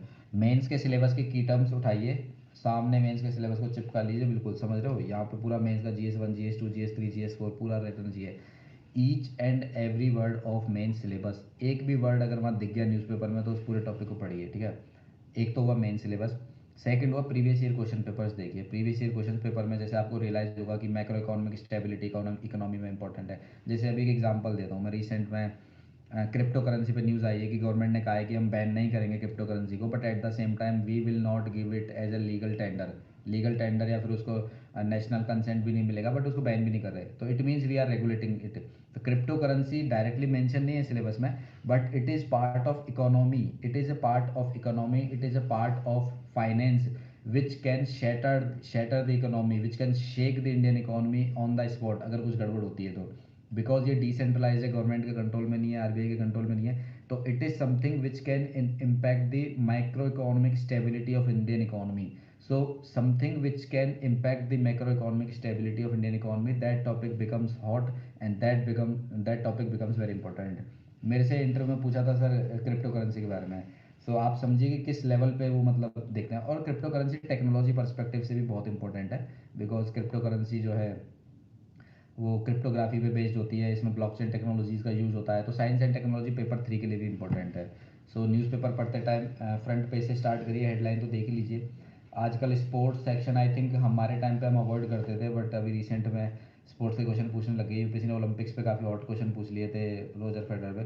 तो स्पोर्ट्स का आप देख सकते हैं, अगर आपको नहीं लगता न्यूज़पेपर से रोज़ रोज़ क्रिकेट मैच का स्कोर तो रटना मत कि मैं लिखने लग जाऊंगा कि भाई आज इंडिया 87 रन से हार गया, आज इंडिया ने पाकिस्तान से हार गया वर्ल्ड कप में। ये मत लिखना सर। स्पोर्ट्स का मतलब है कोई मेजर टूर्नामेंट हुआ है तो उसका विनर, विनर हुआ है, रनर अप कौन हुआ। जैसे टेनिस में मैं आपको बताता हूँ 4 चीज़ें इंपॉर्टेंट होती है। 4 ग्रैंड स्लैम्स होते हैं, इनको 4 मेजर्स कहते हैं, US open, Wimbledon, French open and Australian open. आप इनको ही पढ़िए। यही होता है टेनिस में इंपॉर्टेंट, लॉन टेनिस में ज़्यादा कुछ इंपॉर्टेंट नहीं होता। उसके अलावा ओलंपिक्स इंपॉर्टेंट होता है। मेरा ग्रेजुएशन मैंने इंट्रोडक्शन में बता दिया था sir. MBM engineering college Jodhpur है, गवर्नमेंट इंजीनियरिंग कॉलेज है स्टेट का, वहाँ से मैं पढ़ा हूँ। I am not from any IIT, I am not from AIIMS, I am not from India's top institutes like Delhi university, SRCC, Hindu college, Stephen's college. I have graduate from a very normal college. So if I can crack UPSC in my second attempt, given that I am coming from a normal college, then I am damn sure each and every candidate which is preparing for the civil service examination in India, coming from any socio-economic background, coming from any graduation background, चाहे Korea से आ जाए चाहे India से आ जाए, कहीं से मतलब आपको तो बस आपकी तैयारी करनी है सिलेबस के हिसाब से, कुछ नहीं करना और आप मैनेज कर सकते हैं आराम से क्रैक करना। दैट इज़ समथिंग, लक भी थोड़ा काम आता है। तो I think luck was with me and I believe in that. कई बार नहीं रहता साथ, कई बार रहता है, बट मेहनत 95% गेम प्ले करती है, 5% लक का काम रहता है। So I will shift to the next question. Okay, UPSC में मैगजीन्स कितनी इंपॉर्टेंट है? सेम करंट अफेयर्स के लिए इंपॉर्टेंट है सर, उस पर मैं ज़्यादा कमेंट नहीं करूँगा। सेम करंट अफेयर्स के लिए आप कौन सी मैगजीन्स को फॉलो किया था मैंने बता दिया था। मेंस 365 और पीटी 365 पढ़ता था मैं, इसके अलावा कोई मैगजीन फॉलो नहीं करी मैंने। आपने डेली कितने घंटे पढ़ाई की? सर डिपेंड करता है, कभी तो मैं लाइक 7 to 8 आवर्स पढ़ लेता था, कभी एग्ज़ाम होने होते थे तो एग्ज़ाम से इमीडिएट पहले 10-15 दिन हम 10 घंटे बैठ लेते थे। 11 घंटे, ज़्यादा इससे ज़्यादा तो नहीं बैठ सकता मैं। 11 घंटे पढ़ने के बाद तो मतलब मेरे को तो नींद आ जाती है सर, आप लोग पता नहीं कैसे पढ़ लेते हैं। एंड आई डोंट नो कौन टॉपर है जो 16-17 घंटे पढ़ता है। मेरे तो पापा कहते थे मेरे को कि भाई 18 घंटे पढ़ो, 18 घंटे पढ़ो। मैंने कहा आप पढ़ लो फिर मैं तो नहीं पढ़ सकता वो, मैंने बोल दिया मेरे पापा को, मैंने कहा आपको पढ़ना है तो आप पढ़ लो 18 घंटे और क्रैक कर लो यूपीएससी। कहने का मतलब है सर, आर्स मैटर नहीं करते, आपकी एफिशिएंसी मैटर करती है, आपकी कंसिस्टेंसी मैटर करती है। आप कम पढ़िए बट डेली पढ़िए, एंड डेली पढ़िए एफिशिएंसी के साथ पढ़िए। और एफिशिएंसी तब रहता है जब दिमाग रेस्ट पे रहता है। थोड़ा सोते रहिए, सोइए, खाना पीना अच्छा रखिए, डाइट अच्छी रखिए। सो मेरे को थोड़ा तेज़ बोलना पड़ रहा है, like speed up, sorry for that, क्योंकि टाइम का भी थोड़ा कंस्ट्रेंट है मेरे पास। आपने कौन कौन से सोर्सेज बुक लिस्ट को फॉलो किया? सर एक काम करिए, इसके लिए मैं आपको बताता हूँ। एक तो यूपीएससी टाइम इंडिया जो चैनल है जिसके थ्रू मैं बोल रहा हूँ, उससे उस पर मैं पोस्ट करवा दूंगा सोर्सेज मेरे। एंड मेरा आप आईडी नोट कर लीजिए, इंस्टाग्राम पे मैं रहता हूँ, तपेंद्र काका नाम से मेरी आईडी है। तो वहाँ पे भी मैं पोस्ट कर दूंगा मेरी बुक लिस्ट वगैरह सोर्सेज। और टेलीग्राम के चैनल का मैं लिंक शेयर कर दूंगा, आप प्लीज़ वहाँ पे भी मेरे को मैसेज कर सकते हैं। तपेंद्र काका नाम से आईडी है, तपेंद्र काका। या तो वहाँ पे मेरे को मैसेज कर देना, नहीं तो मैं पोस्ट कर दूंगा, तो वो आपका काम वहाँ से हो जाएगा बुक लिस्ट का। अदरवाइज सी इंटरनेट पे सारे सोर्सेज सेम है, कुछ भी अलग नहीं है। लक्ष्मीकांत है तो लक्ष्मीकांत है, शंकर आइए तो शंकर आइए। तो हम भी कोई नई बुक नहीं लेके आएंगे, कोई विदेश से यूएन से बुक नहीं आएगी, तो आप इसके हिसाब से चलिए। ओके, आपने निबंध की तैयारी कैसे की? निबंध का बताता हूँ शॉर्ट में, I will be very concise. निबंध is more about like bringing different aspects of any topic, social, economic, political, and then technological, ethical, emotional, multiple facet से आपको कवर करना है। ऐसे राइटिंग आप तभी स्टार्ट करें, मेरा ऐसा मानना है, जब आपका जीएस के चारों सिलेबस मतलब चारों पेपर आपकी कंप्लीट ग्रेस्प आपकी स्ट्रांग हो जाए। बिकॉज जीएस 1 में जो टॉपिक्स हैं, जीएस 2 जीएस 3 की जो डाइवर्सिटी है उसको आप उसमें यूज़ कर सकते हैं। मेरा ऑप्शनल सोशोलॉजी था, तो sociology help me a lot in ऐसे। सो बट सी, इतना प्रीजुडिस नहीं होना चाहिए। पॉलिटिकल साइंस वालों के लिए आईआर का ऐसे लिखना आसान होता है, ज्योग्राफी वालों के लिए ज्योग्राफी का, सोशोलॉजी वालों के लिए सोशल इश्यूज़ का। सो कोई फिलोसफी से आ रहा है वो एथिक्स का लिख देगा। So it is a very subjective. GS के चारों पेपर कंप्लीट हो जाते हैं तो उसके बाद आपके पास डाइवर्स व्यूज़ आ जाते हैं। अपना ओपिनियन डेवलप करिए न्यूज़पेपर्स के थ्रू, आपस में दोस्तों के साथ आप डिस्कशन कर सकते हैं, डिबेट नहीं करना, डिस्कशन करिए। वहाँ से आप ऐसे ऐसे राइटिंग के लिए आप अनुदीप दुरी शेट्टी सर की एक ऐसे की नोटबुक है, तो इंटरनेट पर आपको मिल जाएगी। 2017 के टॉपर है, आपको पता है, ईयर 1, तो अनुदीप ध्रुव शेट्टी सर की कॉपी है, आप उसको रेफर कर लीजिए, वो बेस्ट स्ट्रेटेजी है ऐसे के लिए।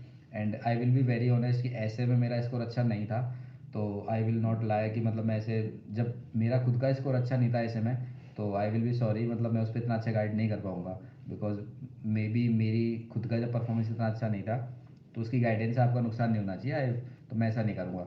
तो ऐसे प्लीज़ आप और किसी अच्छे टॉपर के थ्रू भी देख सकते हैं। तो वो मेरी थोड़ा ऐसे मेरा वीकनेस भी रहा है कि मेरा कुछ अच्छा मार्क्स आया नहीं, तो ऐसे पे मैं थोड़ा कम ही बोल पाऊँगा, बट इतना ज़रूर बोलूँगा कि डाइवर्सिटी का ध्यान रखिए एंड टेस्ट सीरीज प्रैक्टिस करिए।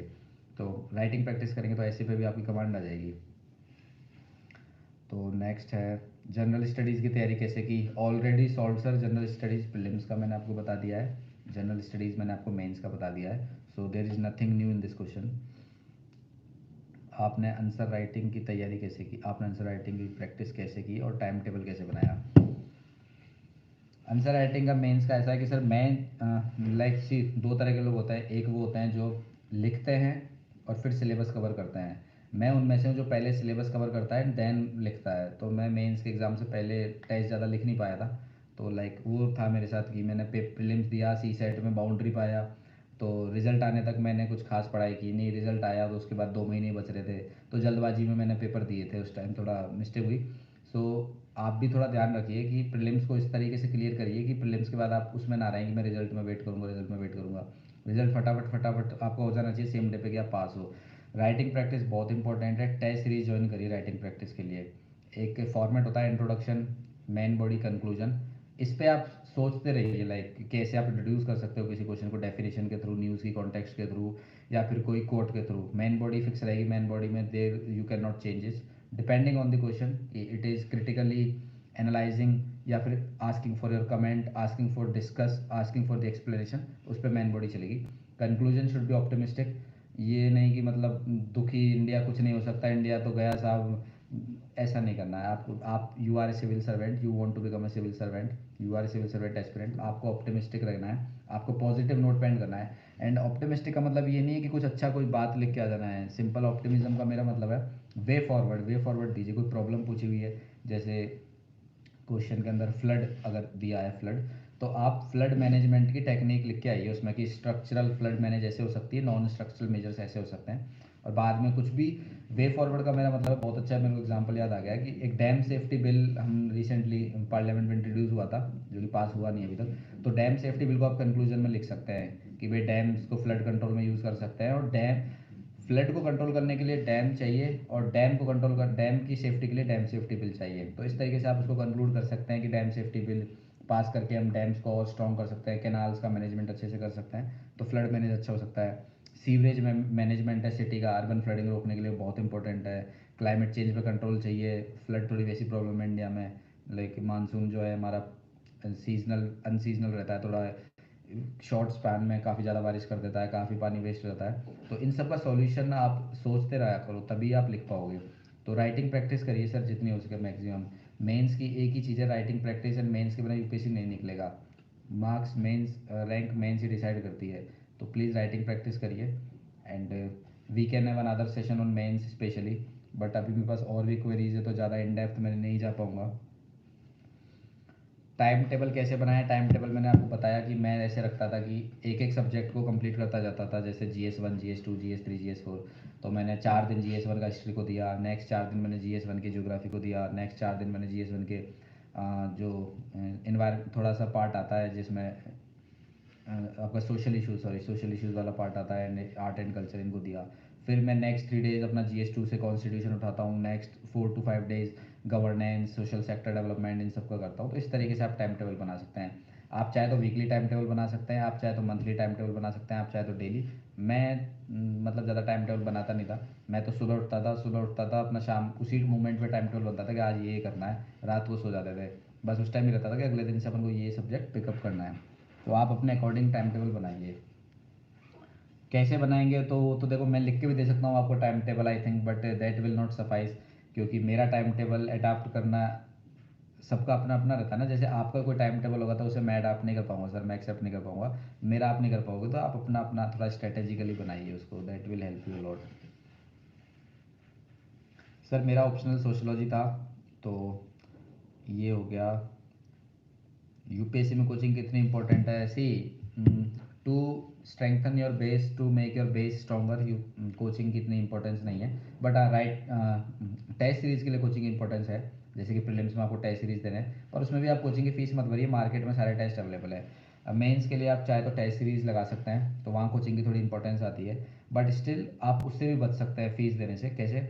मेंस के जितने भी टेस्ट सीरीज़ है सारी मार्केट में अवेलेबल होती है। तो बहुत फेमस हमारा यूपीएससी का है ओल्ड राजेंद्र नगर, मुखर्जी नगर, जवाहरलाल नेहरू विश्वविद्यालय, वहाँ पे सब मार्केट में चीज़ें मिलती हैं। अगर आप दिल्ली से बाहर रहते हैं तो आपको ऑनलाइन सारे टेस्ट टेलीग्राम पे अवेलेबल मिल जाएंगे। टेलीग्राम पे UPSC PDF materials.com, UPSC material.pdf करके एक टेलीग्राम चैनल है, आप वहाँ सर्च करिए, एंड वहाँ पर आपको सारा टेस्ट मटेरियल मिल जाएगा। तो कोचिंग का इतना इंपॉर्टेंस है सर कि आपको टेस्ट सीरीज में हेल्प कर सकता है। इससे ज़्यादा बेस आपको सेल्फ प्रिपरेशन से ही करना पड़ेगा। सब कुछ आपको, अगर आपको बैटल ऑफ बक्सर पढ़नी है, बैटल ऑफ प्लासी आपको याद करनी है, तो कोचिंग याद नहीं कराएगी आपको। कोचिंग तो वो पढ़ा देगी जो बुक में लिखा हुआ है, याद आपको खुद को करना पड़ेगा। ओके, हमारा नेक्स्ट क्वेरी क्या थी? यूपीएससी में टेस्ट सीरीज़ कितनी इंपॉर्टेंट है? टेस्ट सीरीज़ का I already explain in prelims and mains, combine हो चुका है कि टेस्ट सीरीज़ उन 5 फाउंडेशंस में थी जो मैंने आपको बताया था। पहला क्या था? पहला सिलेबस था। दूसरा क्या था? PYQ था। तीसरा क्या था? Base, NCERTs. Third क्या था, करंट अफेयर, सॉरी फोर्थ आपका करंट अफेयर, और फिफ्थ आपका रिवीजन रिवीजन रिवीजन। और उसी में ही आपका जो बेस था, बेस के साथ मैंने आपको बोला था current affair and test series. तो टेस्ट सीरीज़ वो पिलर्स में से एक है, तो टेस्ट सीरीज़ को मिस आउट ना करें। यूपीएससी में प्रीवियस ईयर क्वेश्चन पेपर्स कितने इंपॉर्टेंट है। अच्छा देखो, ताजुब की बात ये कि जो जो टॉपिक्स मैं तुमको पहले ही बता चुका हूँ वो क्वेश्चन में अब निकल के आ रहे हैं। तो मेरे जो 5 बेस थे, जो 6 बेस थे, मैंने उसमें ये तुमको गिनाया था। तो वापस पीवाईक्यू की बात आई है, तो मैंने बोला था कि पहला सिलेबस सेकंड पीवाईक्यू था, सेकंड। तो पीवाईक्यू बेस है सर, वो आप उसको मिस आउट नहीं कर सकते, वो पिलर्स हैं उस बेस के। आपको यूपीएससी की तैयारी के लिए मोटिवेशन कहाँ से मिला? See, this is a very personal and ठीक है, मतलब मेरे फादर पुलिस सर्विसेज में रहे हैं, तो मैं बचपन से उनकी कार्यशैली को देखता रहा हूँ। तो मेरे आदर्श रहे काफ़ी, मैं उनसे काफ़ी सीखा हूँ लाइफ में।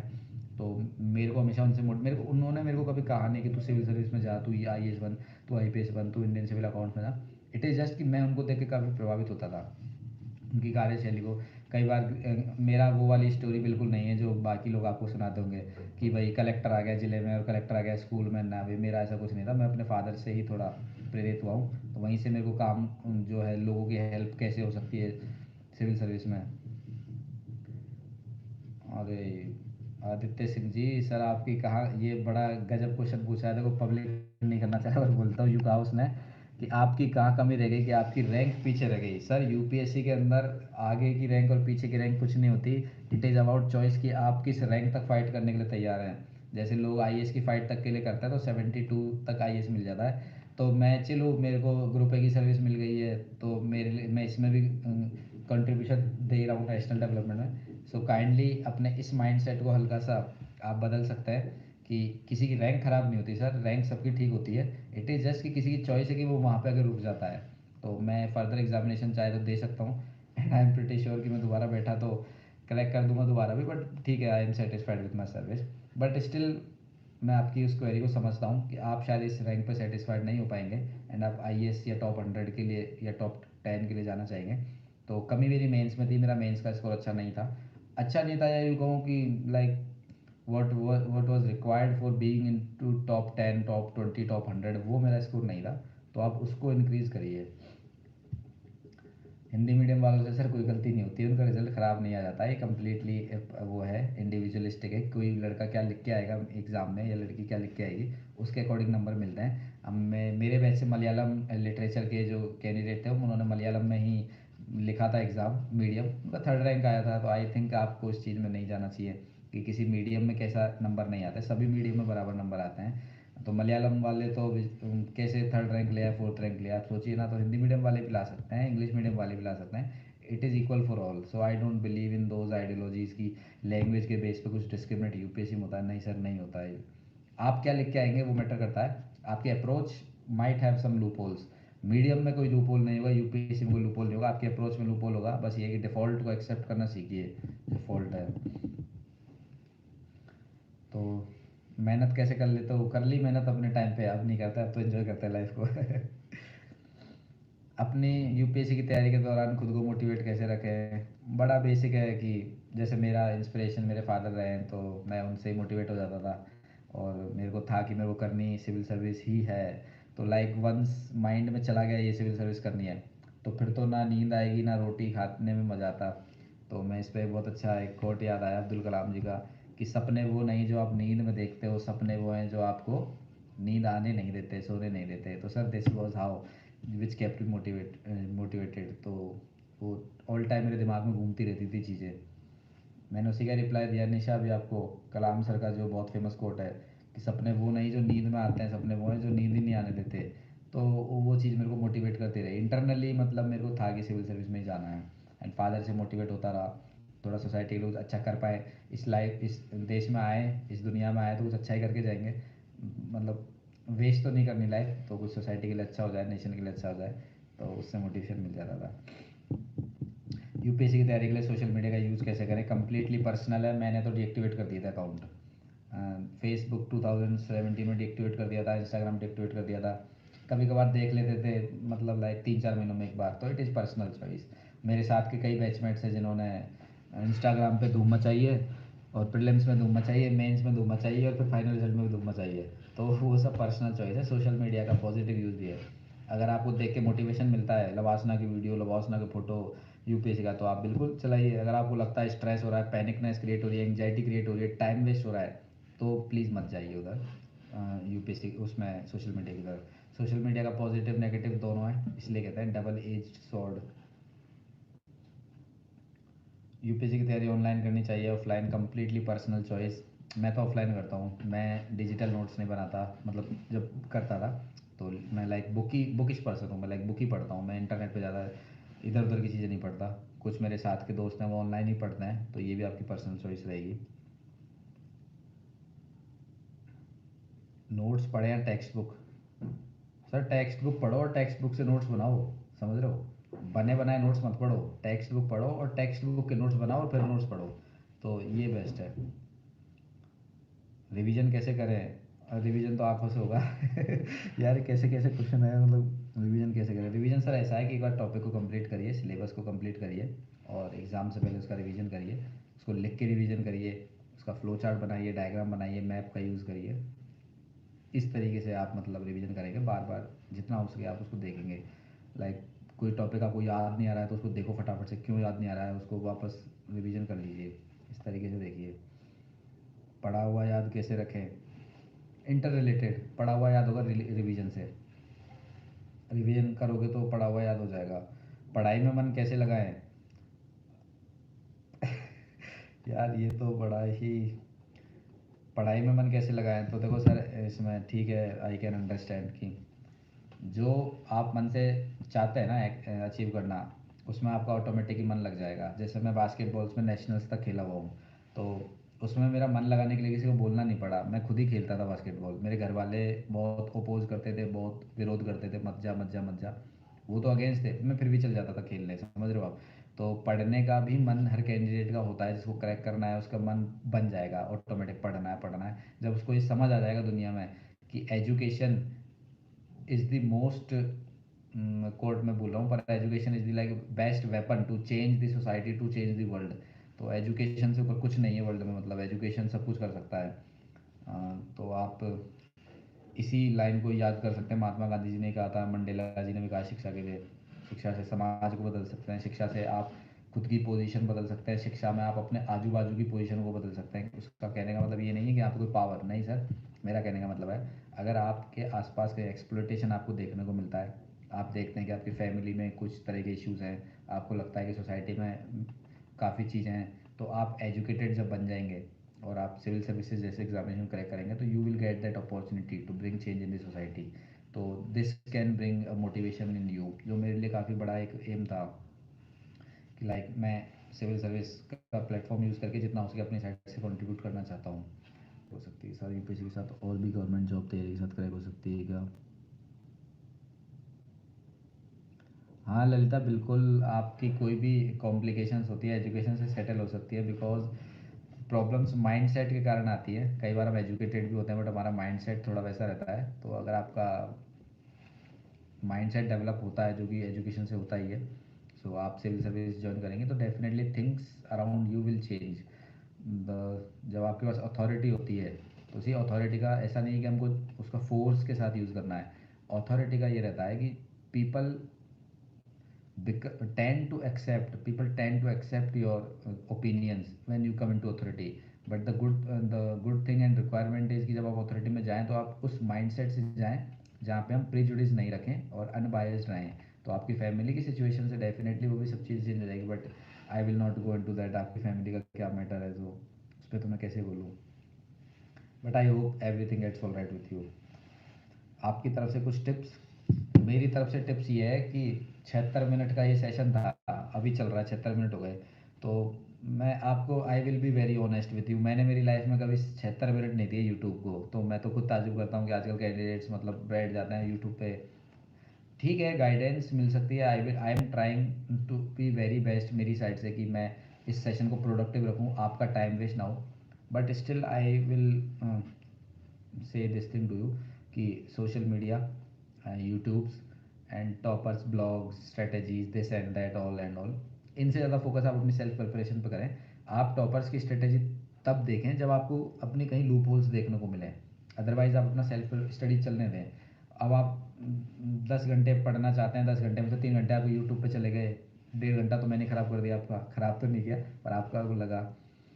सर आपका टेलीग्राम आईडी क्या है? मेरा टेलीग्राम आईडी है लोक सेवक, लोक सेवक नाम से मेरी आईडी है। सो आप लिख लीजिए LOK लोक, फिर नीचे स्लैश टाइप आता है, नीचे बार जो होता है मतलब सामने नहीं नीचे, उसके बाद SEVAK सेवक, लोक सेवक मेरी टेलीग्राम की आईडी है। तो आप वहाँ से मेरे को अप्रोच कर सकते हैं और आपकी कोई क्वेरीज हो तो मैं I will try to help you. And Instagram पे मेरा हैंडल है तपेंद्र काका नाम से, TAPE, जो स्पेलिंग तो इसमें मिल जाएगी TAPENDR है तपेंद्र, देन स्लैश एंड काका। तो आप वहाँ से हैंडल कर सकते हैं। Sir I am 22, is it necessary to prepare with job as UPSC is unpredictable, I am not from any IIT BIT से।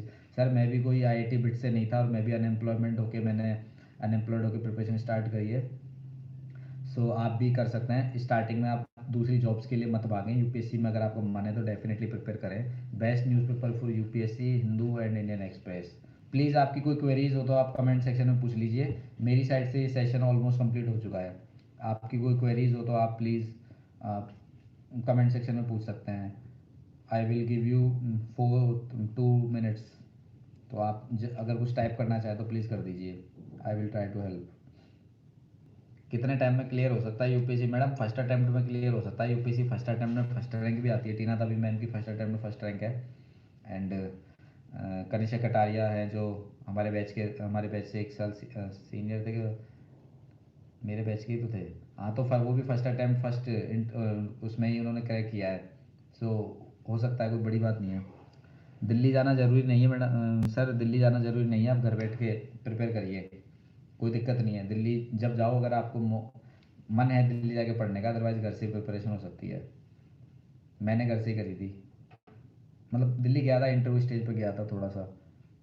और कोई क्वेरीज हो तो आप बोल सकते हैं। Then I will end this session. Almost 80 minutes हो गए। आई थिंक मेरा भी काफ़ी टाइम लगा है बट आई एम होपफुल कि मेरी साइड से आपको हेल्प हुई होगी। एंड जो भी मतलब ये प्रोडक्टिव सेशन रहा हो और आपकी क्वेरीज को मैं हेल्प कर पाया हूँ जितना होगा। ओके देन ठीक है, we will end this live session now. Thank you very much guys and all the very best for your civil service examination.